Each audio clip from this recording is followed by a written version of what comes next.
Welcome to Sowji's kitchen. ఈరోజు చామదుంపలు fry చేస్తున్నాను. చామదుంపల్ని శుభ్రంగా కడిగేసి వాటర్ వేసి ఉడకబెట్టుకొని తోలు తీసేసి ఇలాగ చిన్న చిన్న రౌండ్ ముక్కలుగా కోసుకోవాలి. దాని తర్వాత ఉల్లిపాయలు కూడా ఒక 2-3 ఉల్లిపాయలు తీసుకొని ఇలాగ చిన్న ముక్కలుగా కట్ చేసుకొని కరివేపాకు ఉల్లిపాయలు ఒక దగ్గర పెట్టేసుకోవాలి. దాని తర్వాత బాండీలో ఆయిల్ వేసి ఆయిల్ హీట్ ఎక్కిన తర్వాత మనం రౌండ్ కోసి పెట్టుకున్న చామదుంప ముక్కల్ని దాంట్లో వేసుకోవాలి. వేసుకున్న తర్వాత వెంటనే గరిటె పెట్టి కదిలించకండి, ఎందుకంటే చిదిరిపోతాయి ముక్కలు. కాసేపు ఆగిన తర్వాత గరిటెతో నిదానంగా తిప్పుకోవాలి. ఇవి మరీ డీప్ ఫ్రై చేయనవసరం లేదు. ఇలాగ గోల్డెన్ ఎల్లో కలర్ వచ్చే వరకు వేయించుకొని తీసి పక్కన పెట్టుకోవాలి.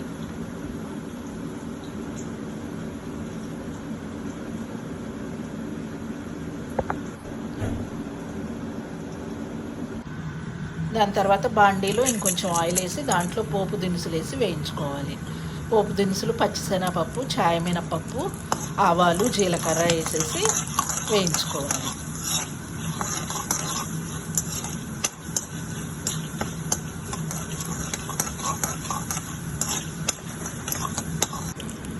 ఇవి వేగిన తర్వాత తరిగిపెట్టుకున్న ఉల్లిపాయ ముక్కలు, కరివేపాకు వేసి కలుపుకోవాలి. దీంట్లో రుచికి సరిపడా ఉప్పు వేసుకోవాలి, కొద్దిగా పసుపు వేసుకోవాలి. దాని తర్వాత మనం వేయించి పెట్టుకున్న చామదుంప ముక్కల్ని దీంట్లో వేసేసుకోవాలి.